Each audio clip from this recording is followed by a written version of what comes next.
अभी तक हम लोगों ने डिजिटल सर्किट, सीक्वेंशियल सर्किट के बिल्डिंग ब्लॉक्स के बारे में बात की, जो कि थे हमारे लैचेस और फ्लिप फ्लॉप। तो लैचेस पुरानी डिवाइसेस हुआ करती थी जिसके अंदर की क्लॉक सिग्नल नहीं होता था, जो डिवाइसेस थी एसिंक्रोनस। फिर हमने क्या किया, एज ट्रिगर्ड फ्लिप फ्लॉप जब डिराइव किए तो basically they were synchronous latches which were working at the edge of the clock. उन्हें हमने क्या बोला, फ्लिप फ्लॉप।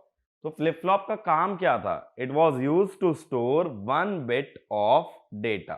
और हमने 4 तरह के फ्लिप फ्लॉप देखे, S R, J K, D और टी।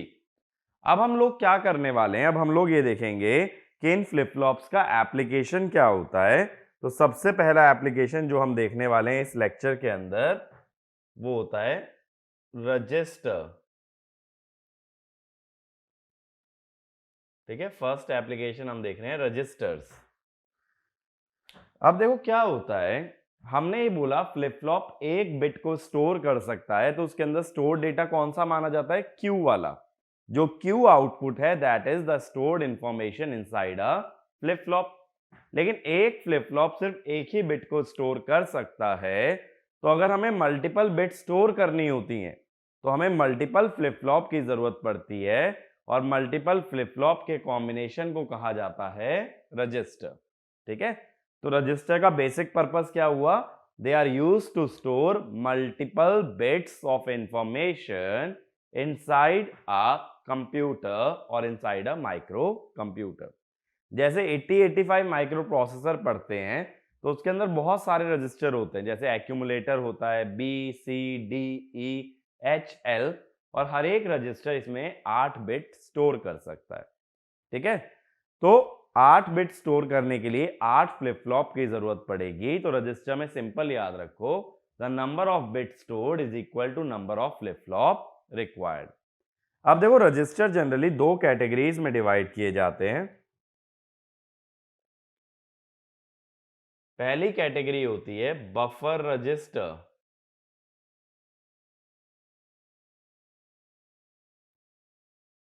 और दूसरी होती है शिफ्ट रजिस्टर।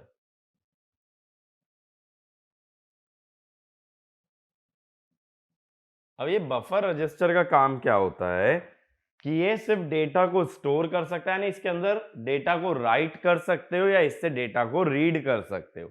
या तो डेटा इसके अंदर स्टोर करा सकते हो या स्टोर डेटा को एक्सट्रैक्ट कर सकते हो, उसे कहते हैं बफर रजिस्टर। और शिफ्ट रजिस्टर कौन से होते हैं, जहां डेटा को शिफ्ट भी कर सकते हो, एमएसबी से एलएसबी या एलएसबी से एमएसबी। यानी बिट्स को राइट और लेफ्ट शिफ्ट अगर कर पाओ तो उसे बोलेंगे शिफ्ट रजिस्टर, और सिर्फ अगर बिट को स्टोर करना और रिट्रीव करना है तो उसे बोला जाएगा बफर रजिस्टर। तो इसमें लिखना, buffer register is used, buffer register is used to store and retrieve information, to store and retrieve information, whereas in shift register, whereas in shift register we can shift the data, we can shift the data from LSB, sorry, from MSB to LSB, from MSB to LSB, bracket में लिखना right shift, right shift, क्योंकि MSB कहां दिखा तो left में और LSB किधर होती है, राइट में, तो MSB से LSB जाने का मतलब राइट शिफ्ट। और फ्रॉम LSB टू MSB, और from LSB to MSB, bracket में लिखो लेफ्ट शिफ्ट, ब्रैकेट में लिखना लेफ्ट शिफ्ट। यानी डेटा को राइट शिफ्ट भी कर सकते हो और लेफ्ट शिफ्ट भी कर सकते हो in case of shift register. अब देखो जो डेटा होता है, डेटा को भी हम 2 फॉर्म में डिवाइड करते हैं। डेटा को 2 कैटेगरीज में डिवाइड किया जाता है, सीरियल और पैरेलल। सीरियल डेटा का मतलब क्या होता है, जहां एक एक करके जब बिट्स आती हैं, जैसे 8 बिट का नंबर है तो पहले एलएसबी आई, फिर अगली बिट आई, फिर उससे अगली बिट आई, यानी अगर बिट्स 1 बाय 1 आती हैं तो उसे बोलते हैं सीरियल डेटा। अगर सारी बिट एक साथ आ जाती हैं तो उसे बोलते हैं पैरेलल डेटा। ठीक है, और इसी को दूसरा नाम दिया जाता है टेम्पोरल कोड, या टेम्पोरल बोल दो, इसे बोलोगे स्पेशियल। देखो सारी बिट्स एक साथ आने के लिए अगर 4 बिट हैं तो 4 वायर की जरूरत पड़ेगी, तो उसे हम बोल रहे हैं स्पेशियल, यानी कि बिट्स जो हैं स्पेस में डिस्ट्रीब्यूटेड है। स्पेस में कैसे, देखो 4 बिट हैं तो ये 4 वायर हैं। ठीक है, तो ये किस में डिस्ट्रीब्यूटेड है 4 वायर? स्पेस में। स्पेस माने 2 डायमेंशनल प्लेन जो मैंने बनाया है, इसके अंदर 4 वायर हैं।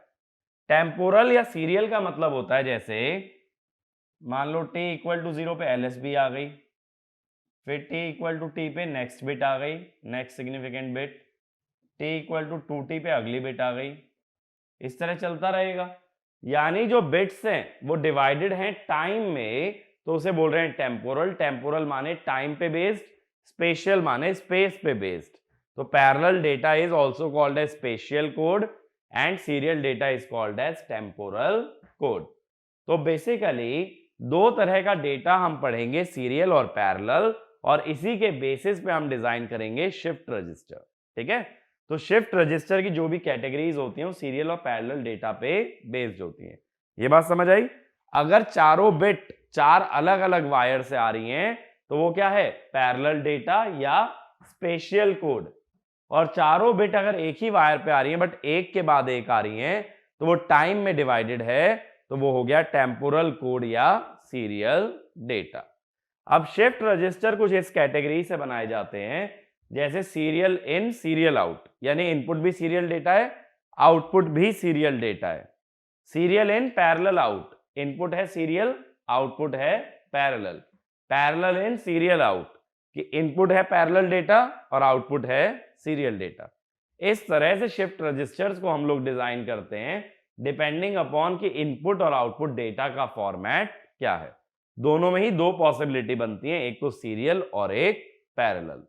ठीक है, अब हम ये बोलते हैं जैसे अगर रजिस्टर में डेटा स्टोर करना है, कोई भी डेटा है जो तुम रजिस्टर में स्टोर करना चाहते हो, तो उस प्रोसेस को बोला जाता है लोडिंग अ रजिस्टर। ठीक है, तो ये वाला पॉइंट लिखो, loading a resistor, loading a resistor implies storing the data inside the register, storing the data inside the register. अगला point, in serial data bits arrive at the same line, bits arrive at the same line one after the other, bits arrive at the same line one after the other, but in parallel data all the bits arrive in parallel data, all the bits arrive on separate lines, all the bits arrive on separate lines. ठीक है, अब हम लोग सबसे पहले बात करते हैं बफर रजिस्टर की। ठीक है, तो ये तो बेसिक इंट्रोडक्शन हो गया रजिस्टर्स के अंदर जो इंफॉर्मेशन तुम्हें पता होनी चाहिए। अब बफर रजिस्टर के बारे में बात करते हैं। मैंने बोला बफर रजिस्टर का काम क्या होता है? डेटा को स्टोर करके रखना है और जब तुम्हें जरूरत पड़े तो तुम उस डेटा को रीड कर पाओ। तो देखो, डेटा को अगर स्टोर करना है या डेटा को रीड करना है तो ना तो मुझे सेट चाहिए, ना रीसेट चाहिए, ना टॉगल चाहिए, सब कंडीशन नहीं चाहिए। तो बेस्ट फ्लिप फ्लॉप जो होता है इस केस में होता है हमारा डी फ्लिप फ्लॉप, क्योंकि डी फ्लिप फ्लॉप की खासियत क्या होती है कि जो डेटा तुम इनपुट पे दोगे वही डेटा उसके अंदर स्टोर हो जाएगा। तो रजिस्टर में करना तो यही चाहते हो, that we want to store certain data in the flip flop. तो ये वाला पॉइंट भी लिख लेना, when we implement registers, we implement with the help of we implement with the help of D flip-flop because the objective is to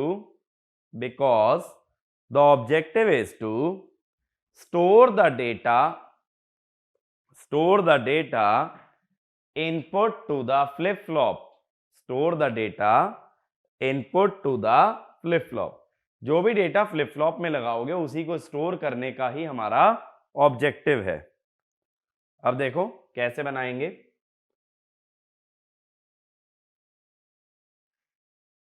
मान लो 4 bit का register है तो मुझे 4 फ्लिप फ्लॉप की जरूरत पड़ेगी क्योंकि हर फ्लिप फ्लॉप 1 बिट हमारी स्टोर करता है।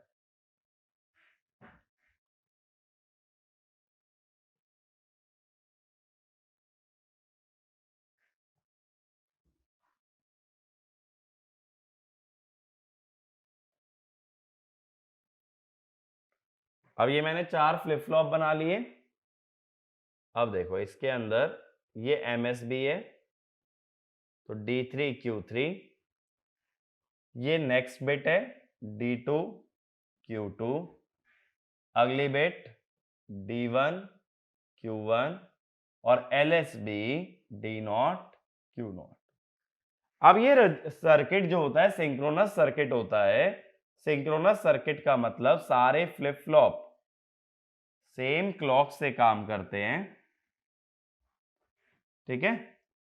अगर किसी भी सर्किट में सभी डिवाइसेस एक ही क्लॉक पे वर्क करती हैं तो उसे बोलते हैं सिंक्रोनस सर्किट।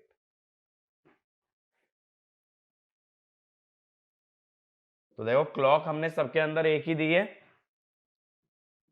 अब बफर रजिस्टर का मतलब है कुछ इस टाइप से कि तुम इनपुट दो और हर फ्लिप फ्लॉप का आउटपुट ले लो। तो देखो कुछ भी नहीं है बफर रजिस्टर, सिर्फ फ्लिप फ्लॉप्स का कॉम्बिनेशन है। ऐसे मल्टीपल फ्लिप फ्लॉप जब एक ही क्लॉक से चलते हैं तो उसे बोल देते हैं बफर रजिस्टर।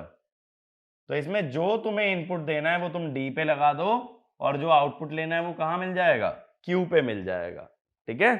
तो input will be at D and output will be at Q. तो इसमें किया क्या है, कुछ भी नहीं किया। डी फ्लिप फ्लॉप लिए और ऐसे कई सारे डी फ्लिप फ्लॉप एक ही क्लॉक से जोड़ दिए, उसे क्या बोल दिया, बफर रजिस्टर। अब तुम इनपुट डी पे दोगे, वही बिट क्लॉक एज आने पे स्टोर हो जाएगी। मुझे ये तो पता है भाई फ्लिप फ्लॉप काम कब करता है, क्लॉक के एज पे। तो जो जो इनपुट तुमने डी पे लगाया है वही इनपुट क्यू पे पहुंच जाएगा, लेकिन कब, at the edge of the clock. तो ये क्या हो गया हमारा बफर रजिस्टर। तो इसमें वाला पॉइंट लिख लो, at the edge of the clock, at the edge of the clock the input applied at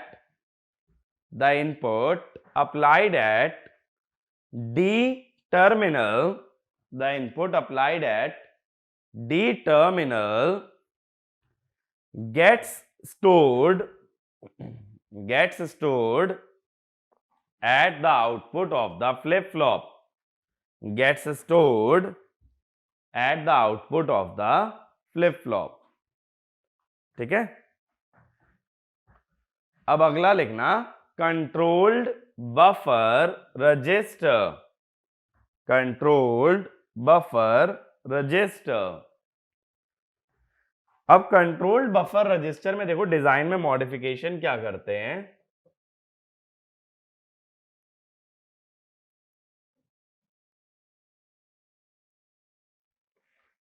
ये चीज समझना, डिजाइन को हम चेंज कैसे कर रहे हैं।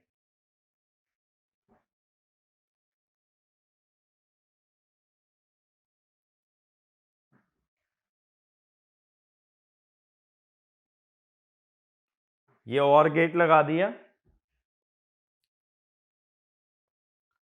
अब यहां से एक सिग्नल जाता है,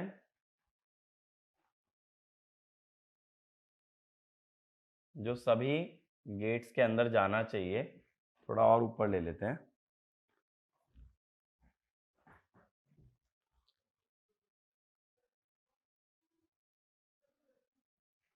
देखो यहां से एक सिग्नल की वायर मैंने ले ली, ये सिग्नल सभी गेट के अंदर यूज होगा। अभी समझते हैं क्यों, और एक इसका इन्वर्टेड वर्जन ले लो।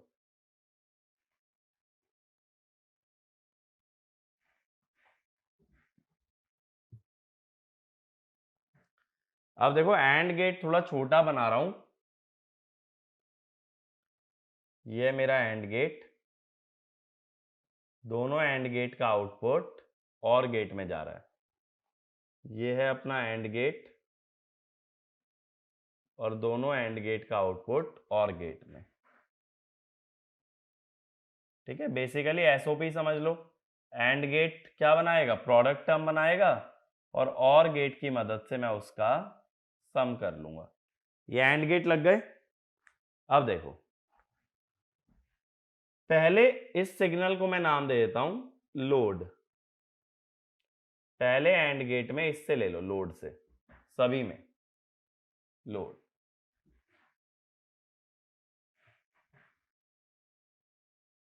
ठीक है, ये सर्कल का मतलब है सिर्फ लोड वाली लाइन पे कनेक्टेड है, उसके इन्वर्जन पे नहीं।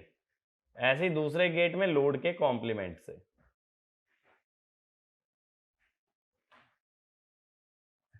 इतना काम किया हमने। अब क्या करो, ये जो फ्लिप फ्लॉप का आउटपुट है इसे कनेक्ट कर दो दूसरे एंड गेट में।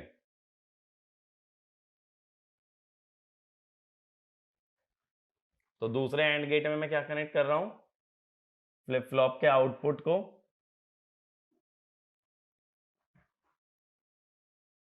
ये कनेक्ट हो गया, और पहले एंड गेट के अंदर ऐसे लिखो x3 x2 x1 और x0। ठीक है, तो अब देखो इसके अंदर होता क्या है, इसका वर्किंग क्या है सर्किट का। अगर लोड की वैल्यू 1 हो गई लोड सिग्नल की वैल्यू 1 हो गई, तो लोड का कॉम्प्लीमेंट क्या हो जाएगा, 0। तो इसका मतलब ऊपर वाली लाइन पे सिग्नल 1 हो जाएगा और नीचे वाली लाइन पे सिग्नल 0। हर एक फ्लिप फ्लॉप में पहले एंड गेट में गया है लोड और दूसरे में गया है लोड का कॉम्प्लीमेंट। अब मैंने बोला लोड है 1, लोड का कॉम्प्लीमेंट है 0, तो पहले एंड गेट में गया 1 और दूसरे में गया 0।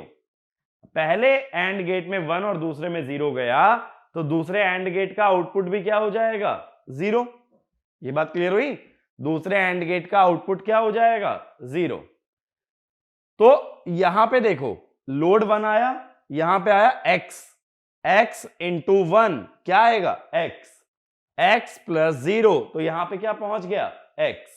तो हम ये बोल सकते हैं कि देखो d का एक्सप्रेशन क्या है, load into x plus load complement into q। यही है ना, कि लोड मल्टीप्लाई हो रहा है x में और लोड का कॉम्प्लीमेंट एंड हो रहा है q के साथ और दोनों का सम। तो मैंने बोला अगर लोड की वैल्यू 1 हो जाए तो d की वैल्यू x हो जाएगी, क्योंकि लोड का बार 0 हो गया।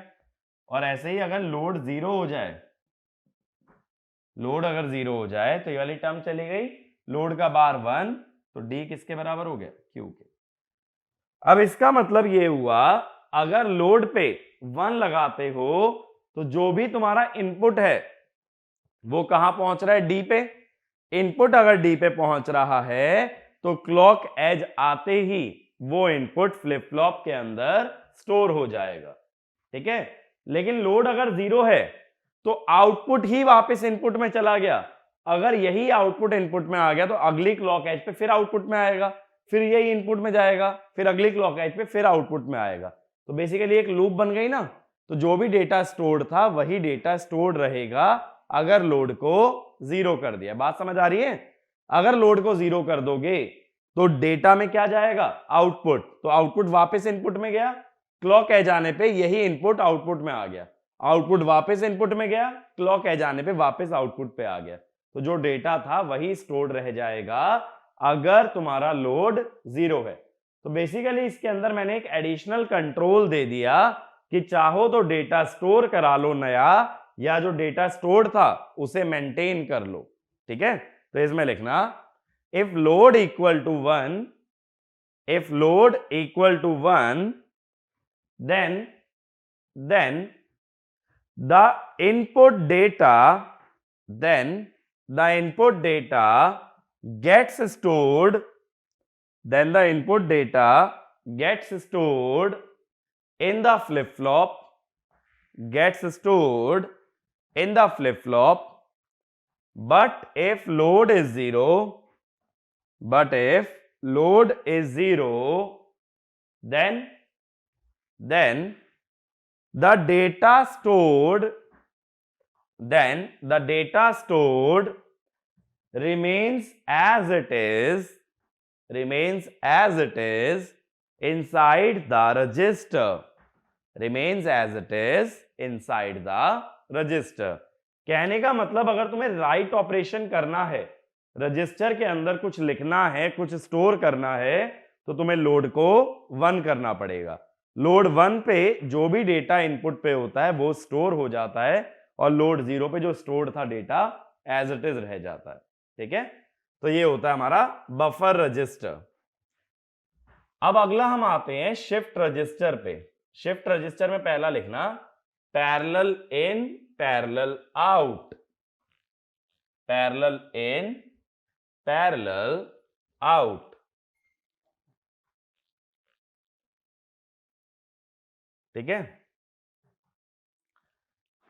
अब इसमें लिखना parallel in parallel out, parallel in parallel out is not a shift register, is not a shift register, but it is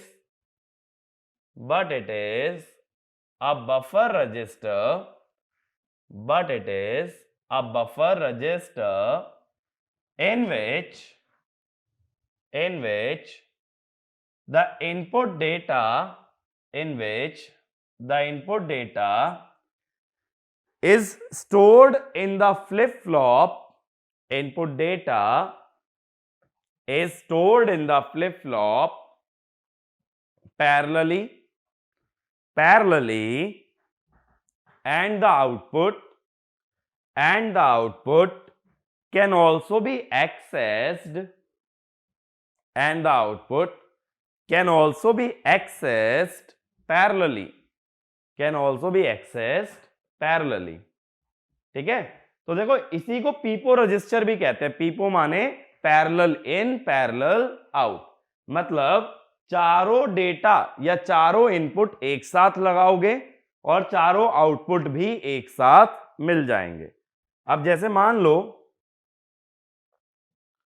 यहां डेटा है x3, x2, x1, x0, ये 4 बिट है डेटा की। अब मैं क्या करता हूं, देखो एट t इक्वल टू 0 मैं x3, x2, x1, x0 पे कुछ डेटा लगा देता हूं, 1 0 1 1, सपोज ये डेटा लगा दिया। अब जैसे ही एज ऑफ द क्लॉक आएगा, तो डी फ्लिप फ्लॉप क्या करता है, जो डी होता है वही कहां पहुंच जाता है, क्यू पे। तो क्लॉक एज आते ही ये जो डेटा तुमने दिया था ये क्यू पे जाकर के स्टोर्ड हो जाएगा 1 0 1 1। ठीक है, क्योंकि चारों इनपुट को तुम डेटा दे चुके हो, तो चारों इनपुट कहां पहुंच जाएंगे, आउटपुट पे। तो जो भी डेटा स्टोर किया था वही डेटा आउटपुट पे मिल जाएगा। अब इसका मतलब हुआ कि डेटा को स्टोर कराने में कितना टाइम लगता है, 1 क्लॉक साइकिल। ठीक है, to store data time required is t clock. ठीक है, तो डेटा स्टोर कराने में 1 क्लॉक साइकिल का यूज होता है। अब एक बार डेटा स्टोर हो गया तो डेटा कहां आ गया, क्यू पे। अगर डेटा क्यू पे आ चुका है तो तुम डेटा को डायरेक्टली देख सकते हो या डेटा को डायरेक्टली निकाल सकते हो। तो इसका मतलब हुआ टू रीड डेटा कितना टाइम लगेगा, 0। एक बार डेटा स्टोर हो गया तो वो कहां अवेलेबल है, क्यू पे। अगर एक बार डेटा क्यू पे आ चुका है तो तुम्हें वेट करने की जरूरत ही नहीं है, तुम उस डेटा को इमीडिएटली देख सकते हो। यानी एक बार डेटा क्यू पे आ जाता है तो क्लॉक का वेट करने की जरूरत नहीं पड़ती डेटा को देखने में। लेकिन जब डेटा इनपुट पे है, स्टोर कहां होता है, क्यू पे, इनपुट से क्यू जाने के लिए एक क्लॉक साइकिल का वेट करना जरूरी है। यानी डेटा को स्टोर कराने में एक क्लॉक साइकिल लगेगी, लेकिन स्टोर डेटा को देखने में किसी क्लॉक की जरूरत नहीं है। स्टोर डेटा क्यू पे होता है, क्यू पे डायरेक्टली आउटपुट हमारा विजिबल रहेगा। ये बात क्लियर हुई। इनपुट कहां था, एक्स पे या डी पे, उसे क्यू पे भेजने के लिए एक क्लॉक साइकिल लगी, लेकिन क्यू पे जब डेटा आ चुका है तो उसे देखने के लिए क्लॉक का वेट करने की जरूरत नहीं है। अब देखो इसको हम लोग कंसाइज फॉर्म में कैसे दिखा देते हैं। ये तो काफी बड़ा सर्किट है ना, हर बार इतना तो ड्रॉ नहीं करेंगे, तो हम देखो ऐसे दिखाते हैं।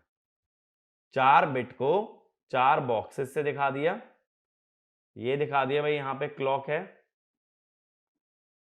अब हम ये दिखाएंगे देखो कि चारों रजिस्टर या चारों फ्लिप फ्लॉप में इनपुट आ रहा है और चारों से क्या निकल रहा है, आउटपुट। तो ये हमारा बताता है parallel in parallel out shift register. ये बात क्लियर है।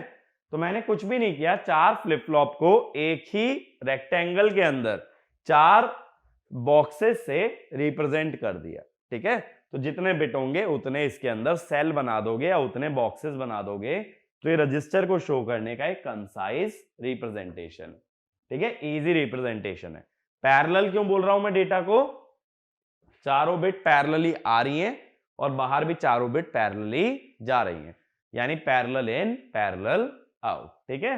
जैसा मैंने बोला था कि शिफ्ट रजिस्टर्स को क्लासिफाई करते हैं डेटा के फॉर्मेट के बेसिस पे, यानी serial in serial out, parallel in parallel out, serial in parallel out या parallel in serial out. 4 combination बन सकते हैं, सही बात है।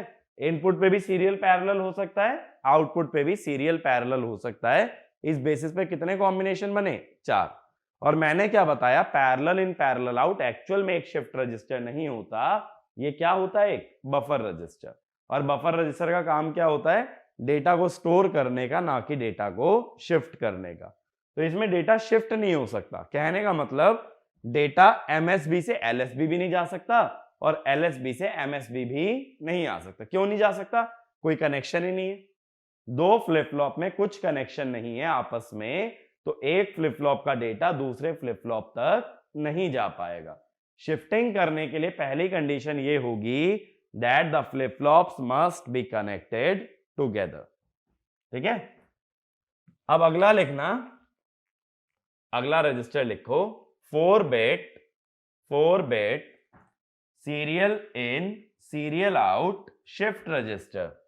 4 bit serial in serial out shift register, bracket में लिख लेना सीसो, SISO। अब इसके अंदर लिखो in SISO register the serial input is applied, in CISO register the serial input is applied at the input of first flip flop, serial input is applied at the input of first flip flop and serial output is taken, and serial output is taken at the output of last flip flop, at the output of last flip flop। अब देखो इसका क्या मतलब है, ये पहला flip flop है तो यहां लगाओगे तुम सीरियल इनपुट। मैंने बताया था सीरियल इनपुट का मतलब क्या होता है, अगर 4 बिट है तो वो एक एक करके इसी इनपुट पे लगेंगी। अब शिफ्टिंग करने के लिए क्या करते हैं, और कोई इनपुट नहीं लोगे, इनपुट एक ही होगा। पैरेलल में जितनी बिट होती हैं उतने इनपुट होते हैं, सीरियल में इनपुट एक ही लाइन पे आते हैं अलग अलग टाइम पे। अब देखो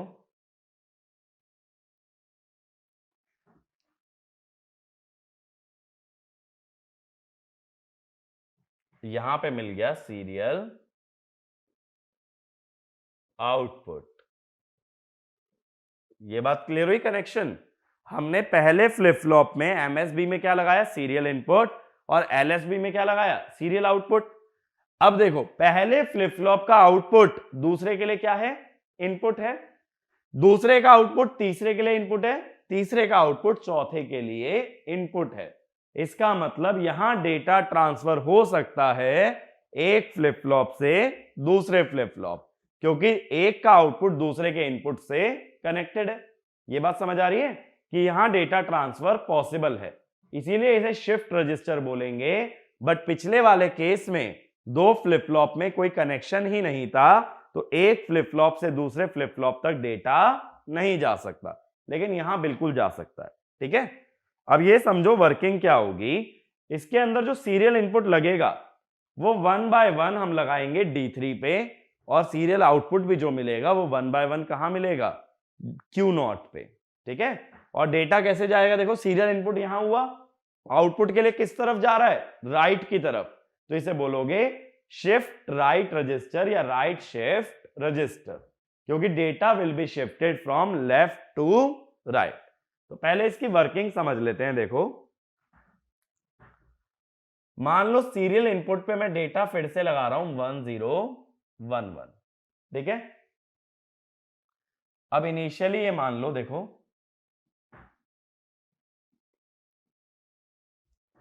इनिशियली ये सारे 0 थे, इनिशियली मेरे सारे फ्लिप फ्लॉप का आउटपुट क्या था, 0 था।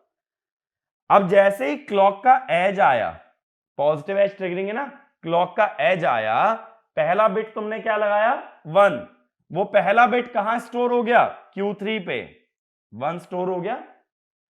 अब Q3 क्या था, 0। अब ये चीज समझो, देखो Q3 क्या था, 0, तो D2 भी क्या था, 0। क्लॉक का एज आते ही D2 कहां पहुंचेगा, Q2 पे। Q2 क्या था, 0, यानी D1 क्या था, 0। क्लॉक का एज आते ही D1 कहां पहुंचेगा, Q1 पे।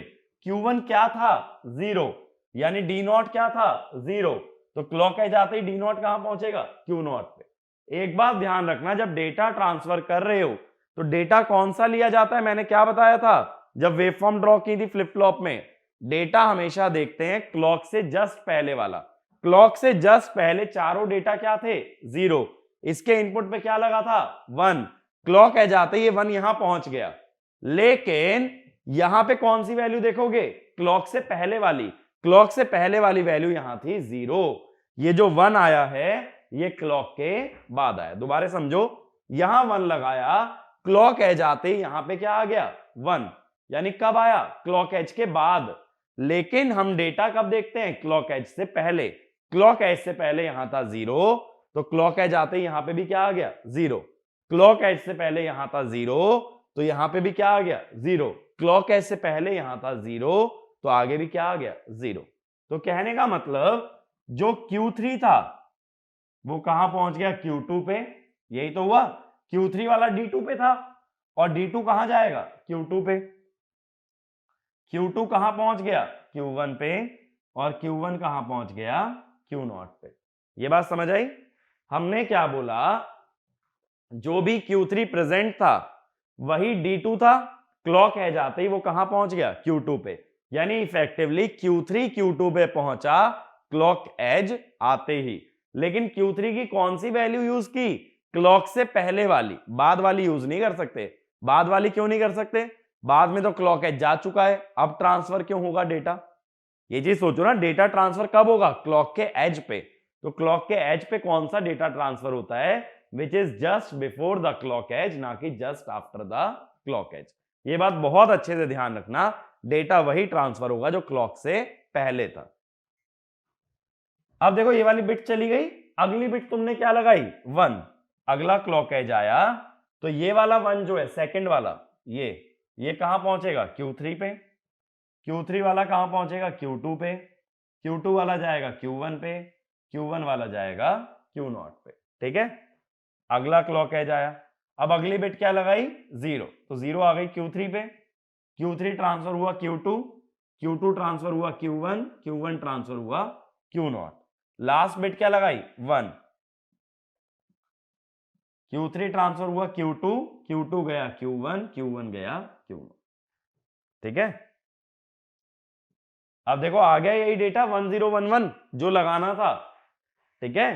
तो यहां पे हो क्या रहा है, पिछला आउटपुट जो है Q3 जैसे है उसकी प्रीवियस वैल्यू कहां पहुंच रही है, Q2 पे, Q2 की प्रीवियस वैल्यू जा रही है Q1 पे, Q1 की प्रीवियस वैल्यू जा रही है Q0 पे। तो अब एक चीज देखो, 1011 मैंने लगाया था, यहां स्टोर भी क्या हो गया 1011, लेकिन कितने क्लॉक के एज लगे, 1 2 3 4, यानी कितना टाइम लगता है,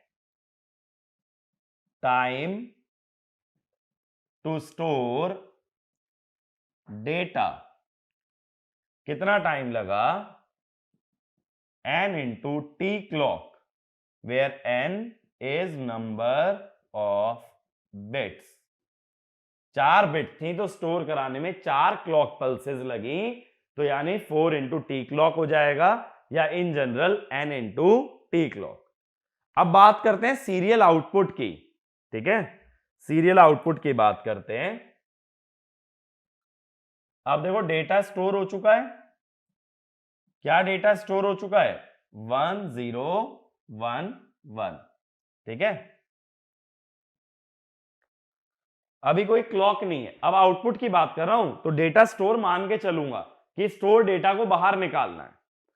अब देखो सीरियल आउटपुट किससे जुड़ा है, Q0 से, तो Q0 पे जो भी वैल्यू है वो बाय डिफॉल्ट किसकी वैल्यू है, सीरियल आउटपुट की, यानी Q0 पे जो 1 अवेलेबल है ये ऑलरेडी अवेलेबल है, इसके लिए क्लॉक की जरूरत नहीं पड़ती है। तो ये वाला 1 ऑलरेडी मेरे पास अवेलेबल है, कहां पे, सीरियल आउटपुट पे। अब क्लॉक लगाऊंगा तो क्या होगा, डेटा ट्रांसफर होगा, Q3 कहां पहुंचेगा, Q2 पे, Q2 कहां पहुंचेगा, Q1 पे, Q1 कहां पहुंचेगा, Q0 पे। और मान लो इनपुट दिया है 0, Q3 पे हमेशा कौन सी वैल्यू आती है, इनपुट वाली, तो अगर इनपुट 0 दिया है तो Q3 पे क्या आ जाएगा, 0। मैं ये मान के चल रहा हूं इनपुट में क्या दे रखा है, 0। अब देखो ये वाली बिट आ गई आउटपुट पे, ये वाली बिट मिल गई ना, देखो पहले LSB तो ऑलरेडी मिली हुई थी, अब जो अगली बिट थी वो Q0 पे आ गई, अगली बिट जब Q0 पे आ गई, Q0 का मतलब क्या है, सीरियल आउटपुट, यानी अगली बिट मुझे आउटपुट पे मिल चुकी, पहले LSB आउटपुट पे अवेलेबल थी, अब अगली बिट शिफ्ट होके आ गई तो अगली बिट आउटपुट में मिल जाती है। अब ऐसे अगला क्लॉक एज देखो, फिर से ये शिफ्ट हुए और यहां फिर से आ गया 0, अब कौन सी बिट मिल गई, 0 वाली, यानी ये वाली बिट, तो तीसरी बिट चली गई आउटपुट पे, तीसरा क्लॉक एज आया,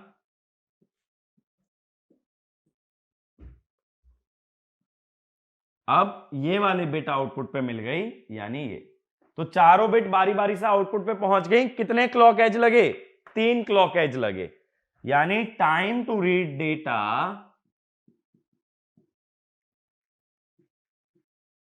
इज n-1 टी क्लॉक, क्योंकि 4 बिट थी तो 3 क्लॉक पल्सेस लगी, तो n-1 टी क्लॉक। अब इसका मतलब समझना क्यों ऐसा हुआ, ऐसा इसलिए हुआ क्योंकि LSB डायरेक्टली सीरियल आउटपुट पे प्रेजेंट थी, तो LSB को रीड करने में मेरा कोई टाइम नहीं लगा, मेरा टाइम लगा बाकी बिट्स को रीड करने में। तो बाकी कितनी बिट्स बची, n-1, हर एक को रीड करने के लिए एक टी क्लॉक की जरूरत थी, तो टाइम लगा n-1 टी क्लॉक, लेकिन LSB डायरेक्टली आउटपुट पे प्रेजेंट थी, तो LSB को रीड करने में टाइम नहीं लगता है। इतनी बात समझ आती है, ये चीज क्लियर हुई कि LSB में टाइम नहीं लगेगा, बाकी की बिट्स में टाइम लगेगा, लेकिन स्टोर कराने में कितना टाइम लगेगा, n इंटू टी क्लॉक। अब इसे कंसाइज वे में कैसे शो करते हैं, देखो मैंने बताया था कि ब्लॉक्स बना देते हैं हर एक बिट के लिए, ये क्लॉक हो गई, यहां दिखा देंगे सीरियल इनपुट और इधर दिखा दोगे सीरियल आउटपुट, ठीक है। तो सिंपली कि एक ही इनपुट है और इसके अंदर एक ही आउटपुट है, तो हम लोग शिफ्टिंग किस तरफ कर रहे हैं, हम लोग शिफ्टिंग परफॉर्म कर रहे हैं from left to right, input से आउटपुट की तरफ। अगला लिखना shift left register, shift left register. इसी के अंदर अगर लेफ्ट शिफ्ट मुझे करना हो तब मैं क्या करूंगा?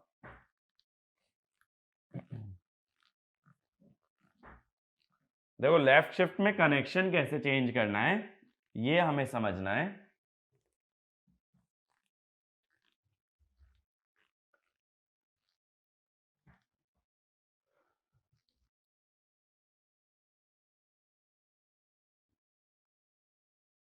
लेफ्ट शिफ्ट में इनपुट किस तरफ लगना चाहिए? राइट में, और आउटपुट किस तरफ मिलना चाहिए? लेफ्ट में। तो यानी ये वाला जो टर्मिनल है लेफ्ट वाला, अब ये होगा सीरियल आउटपुट, और राइट वाला टर्मिनल होगा सीरियल इनपुट।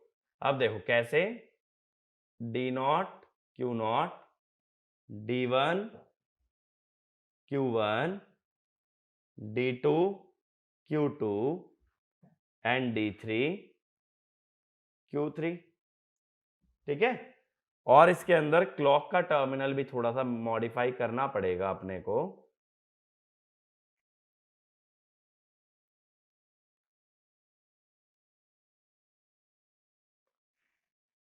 क्लॉक का टर्मिनल ऐसे आ जाएगा, क्योंकि क्लॉक का टर्मिनल किस तरफ दिखाते हो? डी की तरफ दिखाते हो ना।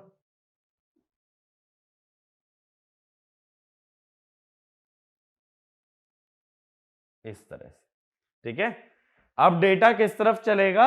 अब डेटा चलेगा डी नॉट से क्यू थ्री की तरफ, तो ये क्या हो गया? Shift left. ठीक है, तो लेफ्ट शिफ्ट और राइट शिफ्ट कुछ भी नहीं है, कनेक्शंस को हम लोग रिवर्स कर देते हैं, तो लेफ्ट शिफ्ट और राइट शिफ्ट ऑब्टेन कर सकते हो। ठीक है, अब देखो ऐसा जरूरी नहीं है कि डी फ्लिप फ्लॉप का ही यूज करो, बट बात यह है जो भी फ्लिप फ्लॉप यूज करो उसे as a D flip flop use करना है। तो ये वाला भी पॉइंट लिख लो, to construct a register, to construct a register we can use other flip flops also, we can use other flip flops also, but they must be connected, in such a way, they must be connected in such a way that they behave like a D flip flop, that they behave like a D flip flop। जैसे कि अगर JK का use करना है तो J में दिया जाता है D और K में दिया जाता है D बार। ठीक है, तो JK को भी हम लोग D फ्लिप फ्लॉप बना सकते हैं, ऐसे ही SR को भी D बना सकते हो। S में क्या दोगे? D, और R में क्या दोगे? D बार। तो जो भी फ्लिप फ्लॉप यूज करना है उसे यूज किसकी तरह करना है? D की तरह करने के लिए कोई भी फ्लिप फ्लॉप का यूज कर सकते हो। ठीक है, ये समझ आया? Serial in serial out. इसमें याद क्या रखोगे कि शिफ्टिंग करनी है तो जो भी आउटपुट की प्रीवियस वैल्यू है वो अगले बिट में नेक्स्ट आउटपुट बनता है, यानी Q3 की प्रीवियस वैल्यू Q2 की नेक्स्ट वैल्यू बनती है। राइट शिफ्ट में, लेफ्ट शिफ्ट में उल्टा हो जाएगा, Q2 की प्रीवियस वैल्यू Q3 की नेक्स्ट वैल्यू। ठीक है, तो जैसे मैंने ड्रॉ करके दिखाया था ना, एरो एरो करके, ऐसे डेटा को ड्रॉ कर लेना, बहुत आराम से रजिस्टर का क्वेश्चन सॉल्व होता है। ठीक है, अब अगला रजिस्टर लिखो, serial in parallel out shift register, serial in parallel out shift register. ठीक है,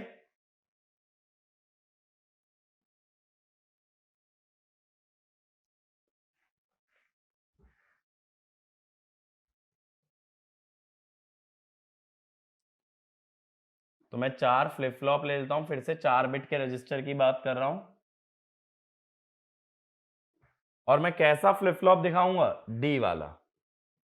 तो D3 Q3, D2 Q2, D1 Q1 और D0 एंड Q0। ठीक है, फिर हम क्लॉक सिग्नल दे देंगे।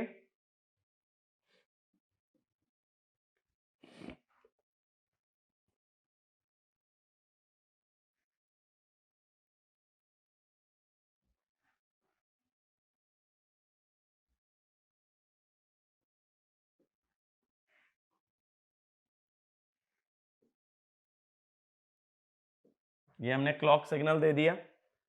अब शिफ्टिंग के लिए कनेक्शन कुछ ऐसा कर दो,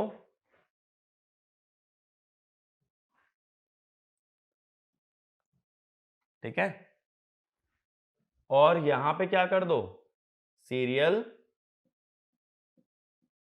इनपुट। लेकिन आउटपुट कैसा है, पैरेलल। पैरेलल आउटपुट मतलब चारों बिट एक साथ लेनी है। तो देखो ये चारों बिट आ जाएंगी आउटपुट पे। तो मैंने आउटपुट कैसा दिखा दिया, पैरेलल। तो इसको सिंपल वे में कैसे शो करोगे कि 4 सेल बना दिए, यहां लिख दिया सीरियल इनपुट, क्लॉक दिखा दी और पैरेलल आउटपुट ऐसे दिखा दिया, ठीक है, चारों आउटपुट एक साथ निकलते हुए। अब देखो इस रजिस्टर में स्टोर करने का डेटा सेम तरीका है जो हमने सीसो रजिस्टर में देखा, सीरियल इन सीरियल आउट में हमने क्या देखा, कितना टाइम लगता है स्टोर करने में, n इंटू टी क्लॉक। दोबारा देख लेते हैं। देखो मैंने क्या बताया था, यहां कोई डेटा ले लो जैसे 1001। अब मैंने ये बोला था इनिशियली ये मान लो कि चारों बिट पे क्या स्टोर्ड है, 0। अब जैसे ही क्लॉक एज आएगा पहला जो इनपुट है वो कहां पहुंच जाएगा, Q3 पे, तो 1 आ गया। और बाकी Q3 की प्रीवियस वैल्यू Q2 पे, Q2 की प्रीवियस वैल्यू Q1, Q1 की प्रीवियस वैल्यू Q0। तो ये डेटा शिफ्ट हो रहा है, ठीक है, किस तरफ शिफ्ट हो रहा है, Q3 से Q2, Q2 से Q1, Q1 से Q0। और इनपुट कहां पे आ जा रहा है, Q3 पे। अगले क्लॉक एज पे अगली बिट आ जाएगी 0, ये शिफ्ट हो जाएगा। अगले क्लॉक एज पे फिर अगली बिट आ जाएगी 0, ये शिफ्ट हो जाएगा। अगले क्लॉक एज पे लास्ट बिट आ जाएगी 1, ये शिफ्ट हो जाएगा।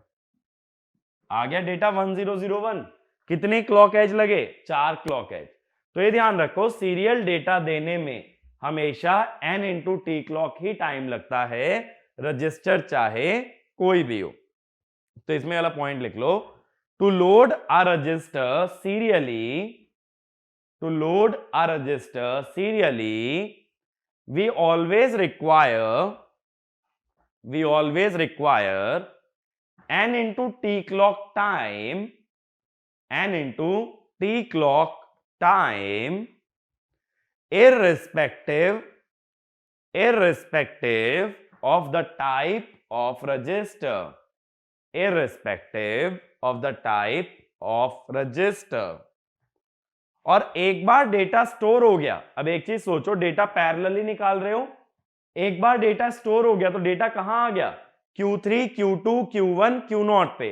तो डेटा डायरेक्टली अवेलेबल हो जाता है, तो यहां डेटा को रीड करने में कोई टाइम नहीं लगेगा। तो नेक्स्ट पॉइंट लिखो, if the data is stored, if the data is stored inside the register, if the data is stored inside the register, then it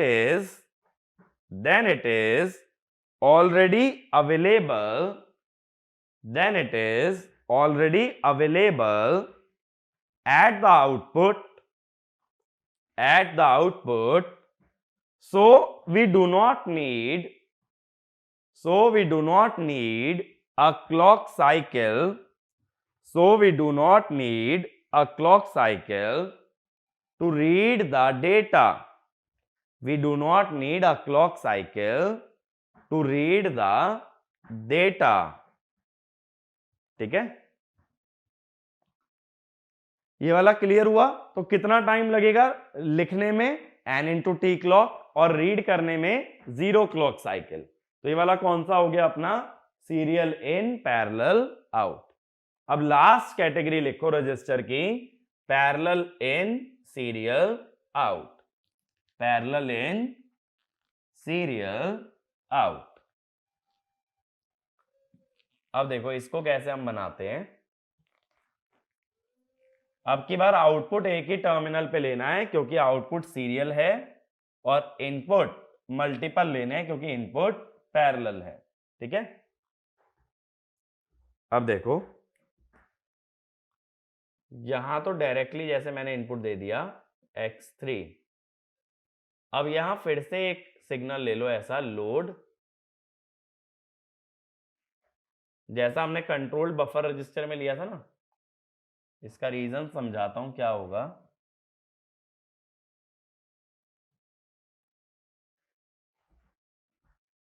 इसको ऐसे लिख दो, शिफ्ट स्लैश लोड बार। लोड बार का मतलब क्या हुआ यहां पे कि अगर 0 होगा तो लोड बार वाला हाई हो गया, और 1 हुआ तो शिफ्ट हाई हो गया। ठीक है, तो लोड एक एक्टिव लो सिग्नल हो गया, लोड पे बार लगा दिया तो, और शिफ्ट क्या हो गया, एक एक्टिव हाई सिग्नल। अब देखो क्या होता है, अगेन इनपुट जो है और गेट से जोड़ूंगा, और गेट का अंदर 2 एंड गेट लगाऊंगा, just like controlled buffer register. फिर से इनपुट और गेट से जोड़ा जाएगा, और गेट के अंदर 2 एंड गेट कनेक्ट किए जाएंगे।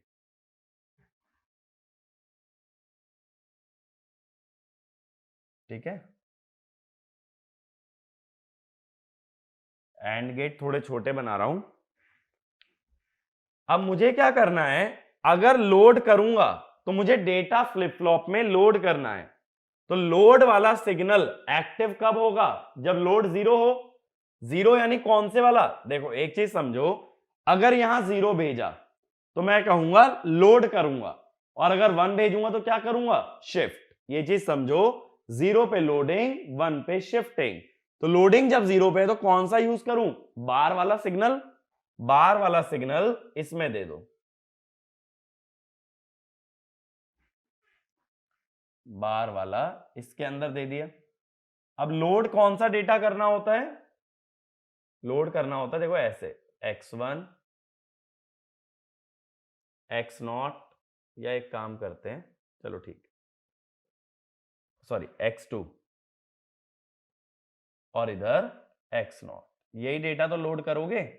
तो अब मैं कहूंगा अगर ये सिग्नल 0 कर दो तो ये लोड बार वाली लाइन हाई हो गई, ये लाइन अगर हाई हो गई तो ये एंड गेट का आउटपुट क्या आ गया, x2। अब जो दूसरा लॉजिक गेट है इसके अंदर दो ऊपर वाला सिग्नल,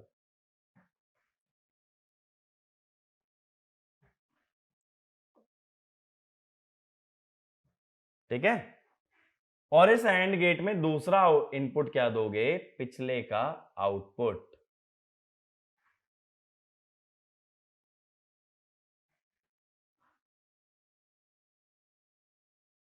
इस तरह से, ठीक है। अब इसके अंदर क्या होगा, ये हो गया सीरियल आउटपुट। अब ये समझना ये सर्किट काम कैसे करता है। अगर शिफ्ट स्लैश लोड बार, अगर ये सिग्नल 0 हुआ, अगर ये सिग्नल 0 हुआ तो पहला एंड गेट डिसेबल हो जाएगा। ये बात क्लियर है। एक चीज सोचो, अगर ये लाइन 0 पे है तो पहले एंड गेट का आउटपुट क्या आ जाएगा, 0, और दूसरा एंड गेट मैं उसको एंड 2 लिख देता हूं, इज एनेबल्ड, क्योंकि अगर ये 0 है तो इसका कॉम्प्लीमेंट क्या जा रहा है, 1। तो D2 पे क्या पहुंच गया, D2 पे पहुंच गया, या D पे पहुंच गया X। ठीक है, यही तो हुआ। देखो नीचे 1 आ रहा था, 1 और X का एंड क्या आ गया, X, इधर आ रहा है 0, X और 0 का और क्या आ जाएगा, X। ठीक है, तो यहां पे कौन सा सिग्नल लग गया, X। इसका मतलब अगर तुम्हें डेटा स्टोर कराना है तो इस वायर को या इस सिग्नल को क्या रखोगे, 0। इस सिग्नल को 0 कर देने से D इनपुट पे कौन सा वैल्यू पहुंच जाता है, जो इनपुट सिग्नल अप्लाइड है। अब वहीं अगर ये सिग्नल हाई होता, शिफ्ट स्लैश लोड बार, अगर ये 1 होता अगर ये 1 होता तो पहला एंड गेट अनेबल हो जाता और दूसरा एंड गेट डिसेबल हो जाता। पहला एंड गेट अगर एनेबल होता तो ये देखो, ये वाला एंड गेट एनेबल हो गया, यहां पे क्या जा रहा है Q3, ऊपर से क्या आ रहा है 1, तो क्या हो गया Q3, तो D2 में क्या जाता Q3, ऐसे D1 में क्या जाता Q2 और D0 में क्या जाता Q1। तो अगर पिछले का आउटपुट अगले के इनपुट से जुड़ता है तो किसका काम होता है, शिफ्टिंग का। तो अगर तुम शिफ्टिंग कराना चाहते हो तो इस सिग्नल को 1 रखो, अगर तुम नया डेटा को इनपुट कराना चाहते हो तो इस सिग्नल को 0 रखो। ये बात समझ आई, सिग्नल 0 होगा तो नीचे वाली लाइन 1, नीचे वाली लाइन 1, तो जो भी इनपुट है वो D पे पहुंच गया, और अगर सिग्नल 1 है तो पिछले का आउटपुट कहां पहुंचेगा, अगले के इनपुट पे। तो इसमें वाला पॉइंट लिखो, if shift equal to 1, if shift equal to 1, the output of the previous stage, if shift equal to 1, the output of the previous stage is input to the next stage, is input to the next stage, and hence it works as a shift register, and hence it works as a shift register. Next point, if shift equal to 0, if shift equal to 0, the data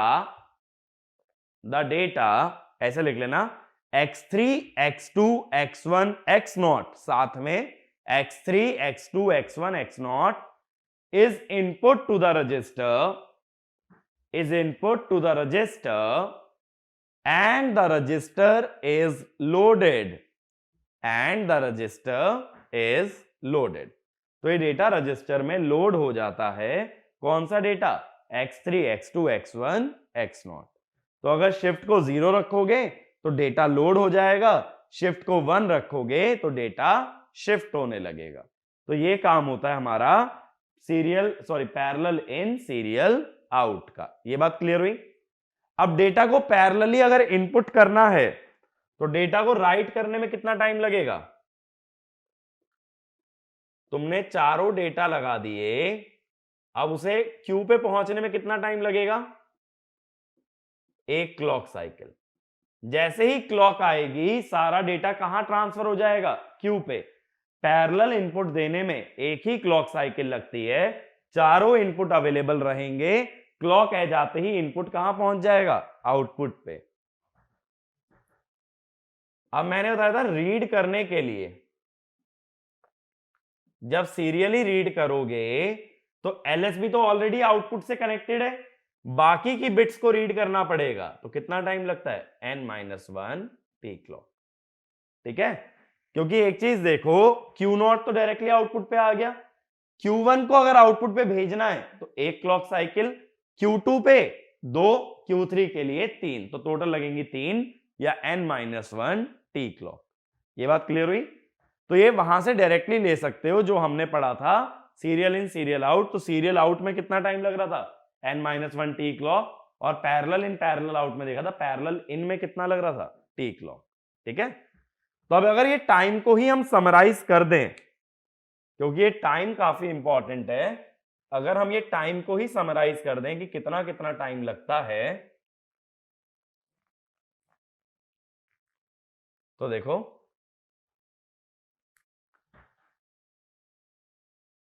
serial input इसमें लगता है n into t clock, serial output n-1 t clock, क्योंकि एक bit directly available रहती है। Parallel input t clock, parallel output 0। ठीक है, तो ये टाइम हमें पता होने चाहिए, तो अलग अलग रजिस्टर के लिए हम राइट और रीड ऑपरेशन का टाइमिंग बता सकते हैं। ये बात क्लियर हुई। ठीक है, तो शिफ्टिंग में बस इतना देखना कि राइट शिफ्ट है या लेफ्ट शिफ्ट, और पिछले आउटपुट की प्रीवियस वैल्यू अगली साइकिल पे नेक्स्ट आउटपुट बनती है। ठीक है, तो इस पे एक दो इंपॉर्टेंट पॉइंट लिखो। ईच लेफ्ट शिफ्ट ऑपरेशन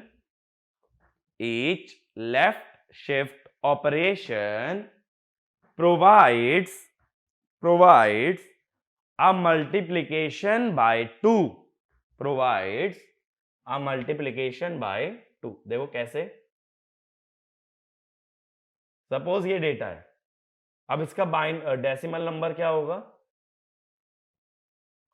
तो डेसिमल में ये है 6। अब लेफ्ट शिफ्ट कर लो और लास्ट बिट 0 एंटर करा दो। अब इसका डेसिमल वैल्यू क्या है, लेफ्ट शिफ्ट हो गया 8 + 4 12। तो मैं ये कहता हूं एक लेफ्ट शिफ्ट में मैंने 2 से मल्टीप्लाई कर दिया। ठीक है, तो लेफ्ट शिफ्ट ऑपरेशन क्या करता है, it multiplies the decimal value by 2। ऐसे ही उल्टा लिखो, each right shift operation provides a division by a factor of 2, a division by a factor of 2।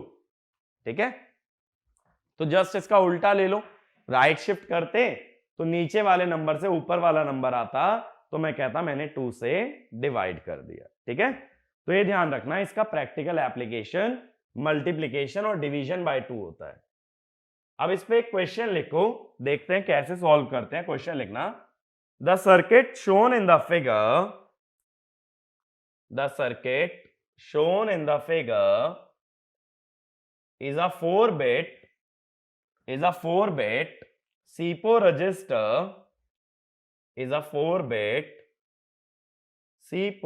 register, which is initially loaded with 1010, which is initially loaded with 1010 if 3 clock pulses are applied,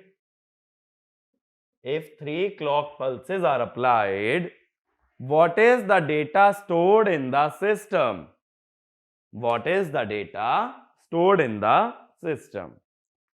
अब देखो, पहले मुझे ये circuit देख के बताओ ये कौन सा शिफ्ट है, राइट या लेफ्ट। तो कैसे जज करोगे, देखो इनपुट कहां लगा है, लेफ्ट में, तो डेटा कहां जाएगा, लेफ्ट से राइट में। अगर इनपुट राइट में होता तो डेटा जाता राइट से लेफ्ट, इनपुट लेफ्ट में तो डेटा जाएगा लेफ्ट से राइट। तो कौन सी शिफ्टिंग है, शिफ्ट राइट। अब ये बिट हो गई मेरी Q3, Q2, Q1, Q0। ठीक है, तो इस तरह के क्वेश्चंस को कैसे सॉल्व करोगे, और यहां लिख लो डेटा इनपुट। डेटा इनपुट क्या हो रहा है, Q1 और Q0 का NAND है। ठीक है, इनिशियली क्या डेटा स्टोर्ड है, 1 0 1 0। तो Q1 और Q0 का NAND क्या बनेगा, 1 और 0 का NAND, 1.0 का बार यानी 1। अब क्लॉक एज आया तो ये 1 Q3 में गया, ये Q3 गया Q2 में, Q2 गया Q1 में, Q1 गया Q0। ये बात क्लियर हुई। जो भी डेटा है ये डेटा कौन से फ्लिप फ्लॉप पे लगता है, D3 वाले। तो जैसे ही क्लॉक एज आएगा D3 कहां पहुंच जाएगा, Q3। अब फिर से निकाल लो, Q1 और Q2 का NAND, सॉरी Q1 और Q0 का NAND क्या आएगा, 1। अगला क्लॉक पल्स आया, D कहां पहुंचेगा, Q पे, Q3 पहुंचा Q2, Q2 पहुंचा Q1, Q1 पहुंचा Q0। फिर से निकाल लो, 1 और 0 का NAND 1। अगली क्लॉक पल्स आई, ये आया Q3 पे, Q3 गया Q2, Q2 गया Q1, Q1 गया Q0। यानी 3 क्लॉक पल्सेस के बाद क्या डेटा है, 1 1 1 1। अब देखो अगर चौथी पे निकालते 1 और 1 का NAND 0, तो अगली क्लॉक पल्स आने पे 0 1 1 1 इस तरह से चलाना होगा। तो डेटा इनपुट हर स्टेज पे कैलकुलेट करोगे और वो डेटा इनपुट अगली स्टेज के लिए यूज किया जाएगा। ये बात क्लियर हुई? किस तरह से शिफ्ट रजिस्टर का क्वेश्चन अटेम्प्ट करना है। तो इसका आंसर 3 क्लॉक पल्सेस पे मांगा है, तो आंसर क्या होगा? 1 1 1 1। ठीक है, अगला एक होमवर्क प्रॉब्लम लिखो। The circuit shown in the figure, the circuit shown in the figure is initially loaded, the circuit shown in the figure is initially loaded with 1011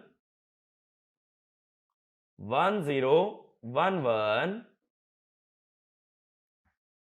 if clock pulses are applied, if clock pulses are applied, then after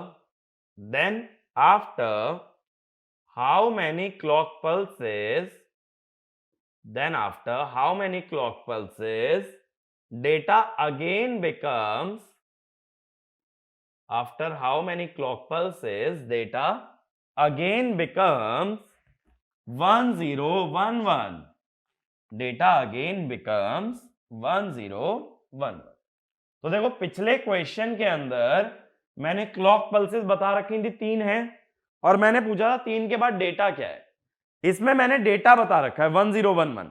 अब मैं पूछ ये रहा हूं कि कितनी clock pulses पे data obtain होगा। ठीक है, तो ये वाला क्वेश्चन सॉल्व करके रखेंगे और जो अपना अगला थ्योरी वीडियो होगा उसमें पहले हम इसका सॉल्यूशन देखेंगे, फिर हम आगे कंटिन्यू करेंगे। ठीक है, लेकिन रजिस्टर्स की थ्योरी इतनी ही होती है। अगर तुम ये शिफ्टिंग वाले क्वेश्चन बना पाते हो तो मैं नहीं मानता सीक्वेंशियल के अंदर रजिस्टर से इजी क्वेश्चन किसी टॉपिक से बन सकता है। तो रजिस्टर का अगर क्वेश्चन आता है एग्जाम में तो एक तरह से तुम लकी हो कि इतने सिंपल टॉपिक से क्वेश्चन पूछा गया है। तो रजिस्टर से कभी घबराना मत, ये टेबल फॉर्म में हमेशा क्वेश्चन को सॉल्व किया करो, आंसर हमेशा सही आएगा। ठीक है, हल्का बहुत लंबा जा सकता है लेकिन आंसर करेक्ट आना गारंटीड है। तो इस क्वेश्चन को सॉल्व करना और रजिस्टर्स पे एक बार प्रैक्टिस करना, तब हम लोग अगले एप्लीकेशन काउंटर्स के बारे में डिस्कस करेंगे। Thank you.